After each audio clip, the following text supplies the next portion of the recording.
Hello everybody and welcome back to the Rotoscopers YouTube. In today's video, I'm going to give you all of the spoilers for Pixar's new movie, Onward. So if you want to know the quest, the spells, the magic, the adventure, everything, then keep on watching.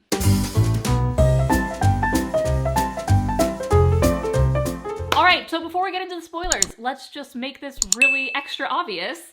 This is a spoiler video, so if you do not want to be spoilered, then watch this video instead. This is our spoiler-free review by Chelsea. I had a ton of fun doing this for Frozen, so I thought I would do it for Onward. So I saw Onward last week at an advanced screening. It was about 2 weeks before the movie came out, and I wanted to get this video out because some people actually, believe it or not, like to watch movies knowing what happens. So if you're one of those people or you really don't care about the spoilers, let's dive in. So Onward opens up and it tells the story about how the world used to be filled with magic. And so this is a world that has all sorts of magical creatures. All of the stereotypical things that you think of when you hear the word fantasy are here. So you have elves, you have mermaids, you have sprites, you have unicorns.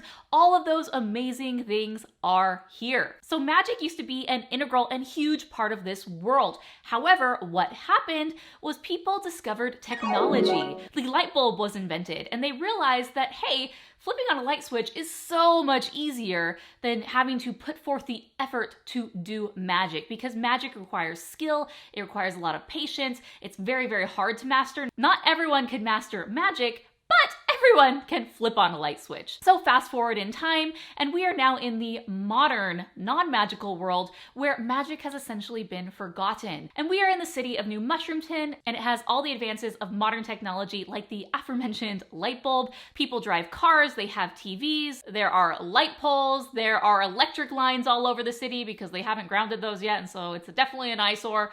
And this is the world that we live in, but magic, like I said, had totally been forgotten because there was no need for it anymore. Enter our characters, which is the family of the Lightfoots. So we have Ian, who is just turning 16 years old. He is our main protagonist. He is very unassured with himself. He's very shy. He's not confident at all. We have his older brother, Barley, who is a few years older than him. He has graduated. He's kind of taking a gap year between figuring out what he does with his life, and he is really, really into magic. He's really into this Dungeons and Dragons sort of game called Quests of Yore, and he is a big activist in saving and preserving a lot of the old relics of the ancient world. So there is this magical fountain that's right next to the high school, and it's an old relic, and the big construction crew is coming in and they're going to demolish it for something new and amazing, and he has chained himself to it and he does not want them to destroy it. So that is Barley. We have Laurel, their mom, and we learn through all of this that their dad passed away a long time ago. Ian was just a little baby and has no memories, no recollection of meeting him, talking to him at all other than the photos that they have,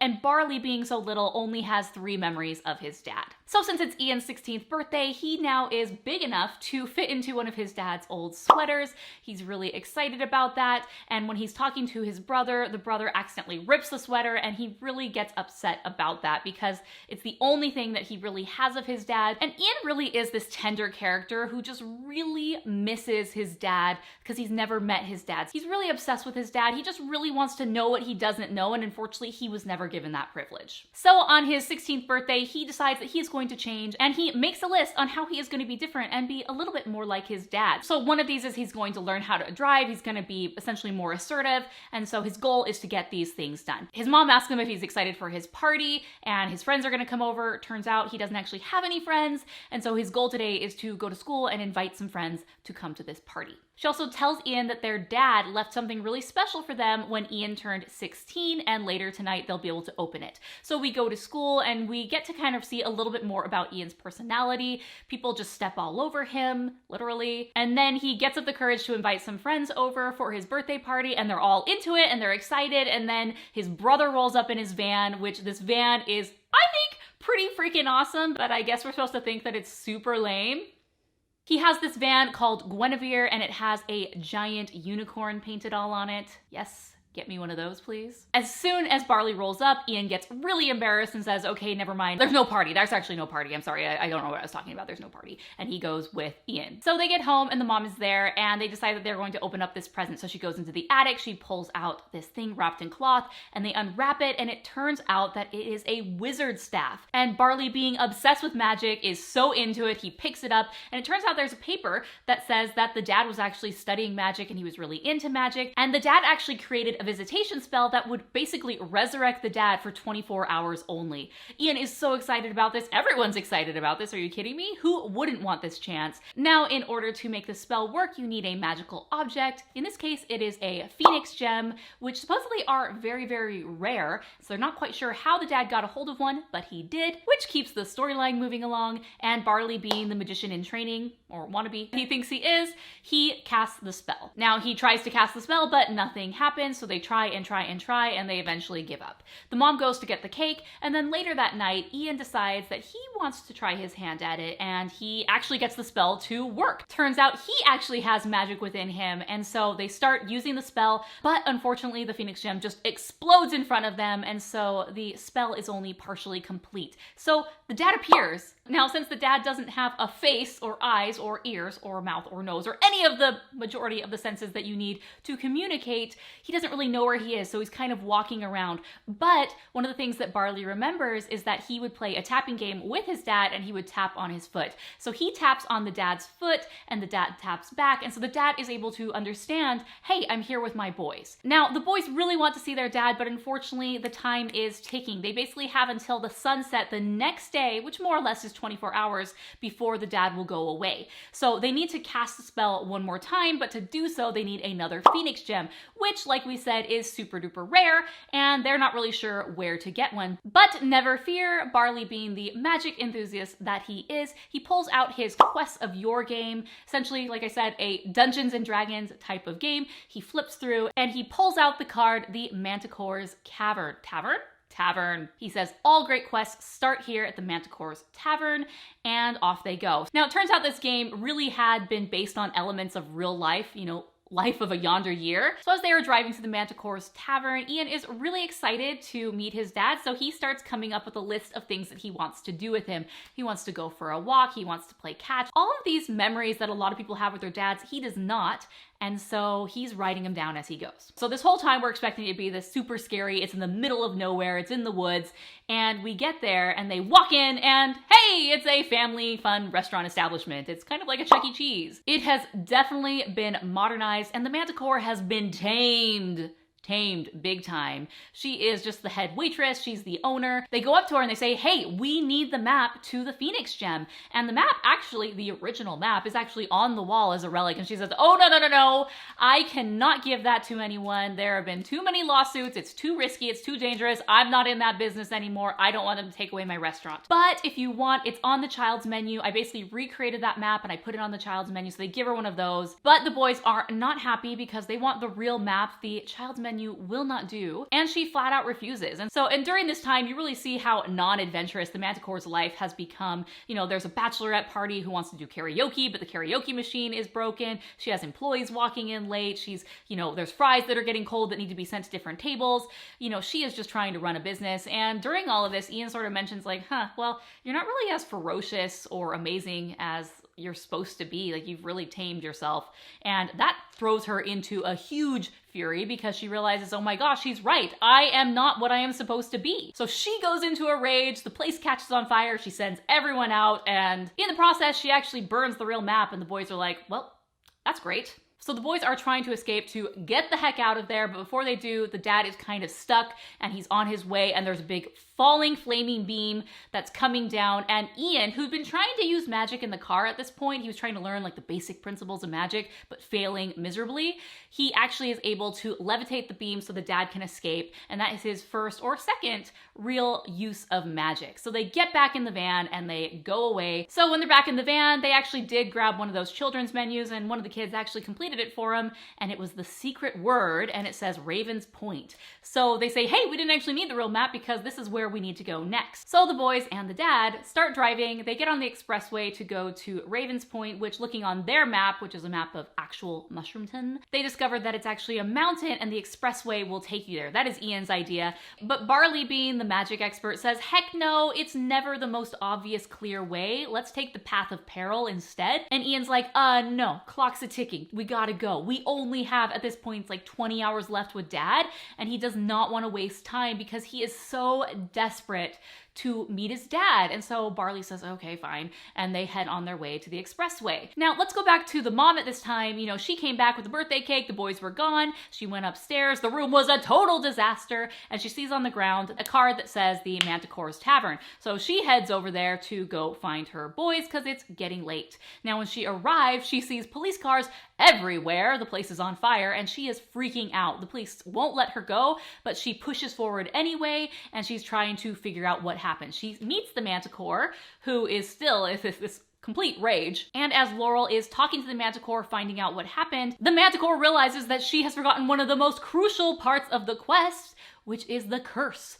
Apparently, if you touch the Phoenix Gem, there will be a curse unless you have her magic sword, which is called the Curse Crusher. She is able to convince the Manticore to sneak away with her to go get the boys. They grab the sword and they go in her car and they are off to Raven's Point to go find the boys. Now the boys, as they are driving, they run out of gas, so they pull off the freeway and they are in kind of a sketchy area of town. Barley says, hey, no worries, little bro. There is a spell for this, because obviously there's a spell for everything. Barley had a tank of gas in the back of his car, but it only had a few drops of gas. So the way around that, let's just make the gas can super big, and then we'll have enough gas to get on our way. So Ian tries and tries and tries, but the spell backfires and it ends up shrinking Barley instead. So Ian again realizes, I don't have time for this. He picks up the gas tank and they go to walk to a gas station. While Ian is paying for gas, they run into a biker gang of pixies called the Pixie Dusters, and they get them really riled up and angry and they start chasing them. One of the boys mentions that, hey, you know, why don't you guys just fly? You have wings. You used to be able to fly at one point, and that really enrages the pixies, who get really mad because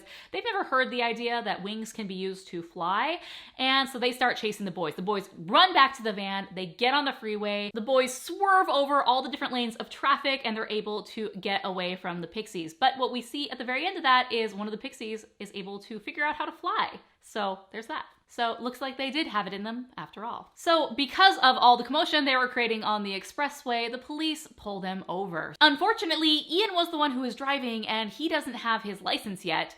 And so the boys freak out and they're able to do a spell that will allow them to turn into somebody else. So they turn into their mother's boyfriend, Officer Colt Bronco, who is a centaur, and he walks out, and basically the way that the spell works, it will remain entirely in place as long as you tell the truth. So as long as you don't tell a lie, you're good. And the way that the spell worked, for some reason, I'm not really sure why, Barley was the back of the centaur and Ian was the head. Is this how you do it? Yeah, something like this. You get the picture. So they walk up, and since they know their mother's boyfriend, they're able to do a lot of his mannerisms and really pull it off. And the two officers who pull up, they're two women, they do recognize him and they do believe his story for the most part, but then things start getting a little iffy and Ian gets caught up in a little lie. So when he does that, part of Officer Colt Bronco's body turns back to their regular body. And so at the very end, they are trying to get out of there and they get caught up in one more lie. One of the officers mentions that Barley, one of the Lightfoot boys, is just a kind of a screw up. And Ian says, no, he's not. But by saying that, actually, one of their body parts turns back, which means that he was lying. And he actually does think that he's a screw up. And they hurry back into the van and they're able to drive away. So at this point, Barley is really mad and he's really upset that Ian, his brother, thinks that he's a screw up. So they pull over to the side of the road again, and Ian really is trying to explain, no, I don't think you're a screw up. And Barley, knowing magic, says, no, magic never lies. And so they kind of have to work through that, and then they're able to kind of get over it by dancing with their dad. They're able to just dance and have a fun time, and they forgive each other and they move on.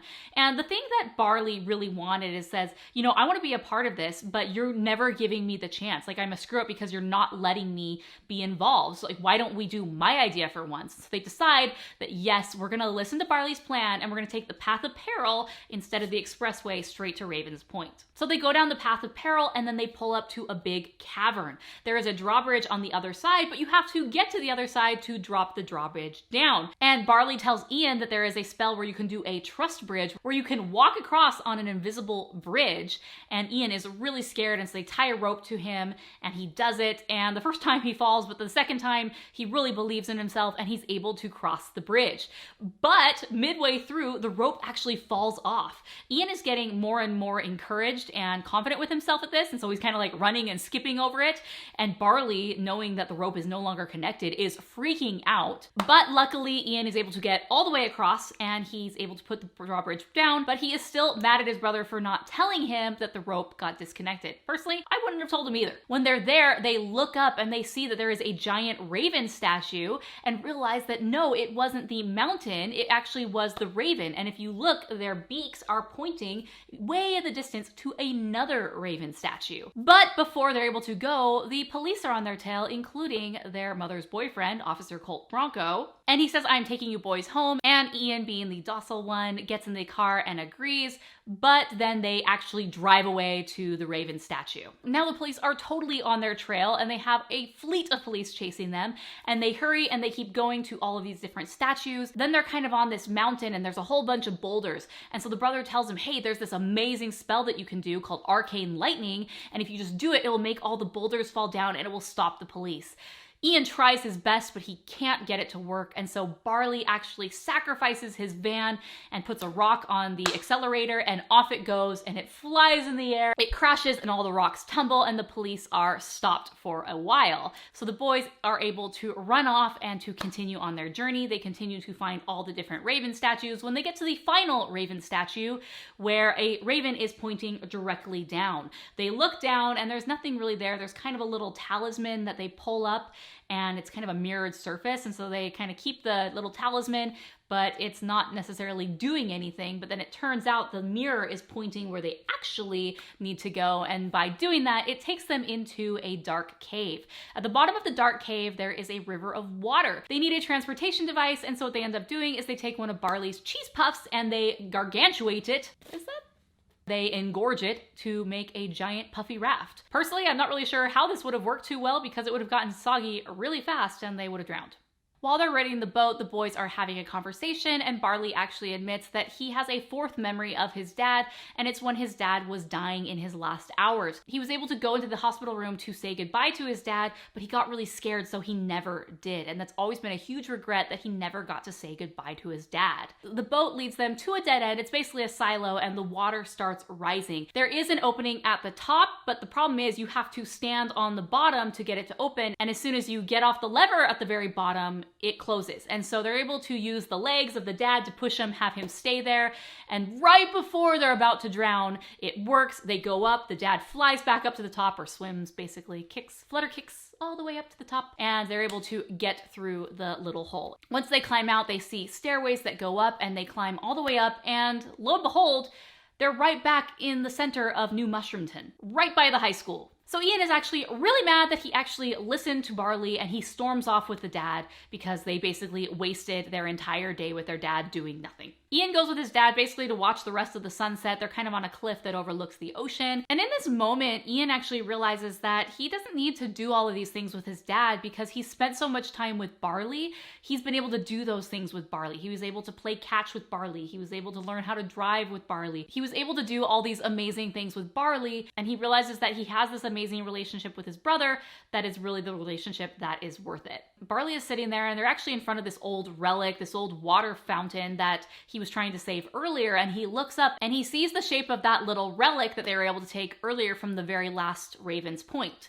He goes and he puts it up in there, and it opens up the Phoenix gem. He's so excited, but in doing so, it has awakened the curse. Basically, the curse is a giant dragon, but this dragon is made up from the rubble of the high school. It just gets destroyed really quickly and turns into a dragon. But at this very moment, the Manticore and Laurel swoop in. The Manticore during this time has finally figured out how to fly. She's flexed her wings, and she's found her inner Manticore. So they have the sword, and they say, boys, we will take care of this. And their mom is actually super hardcore and amazing, so they're fighting the dragon.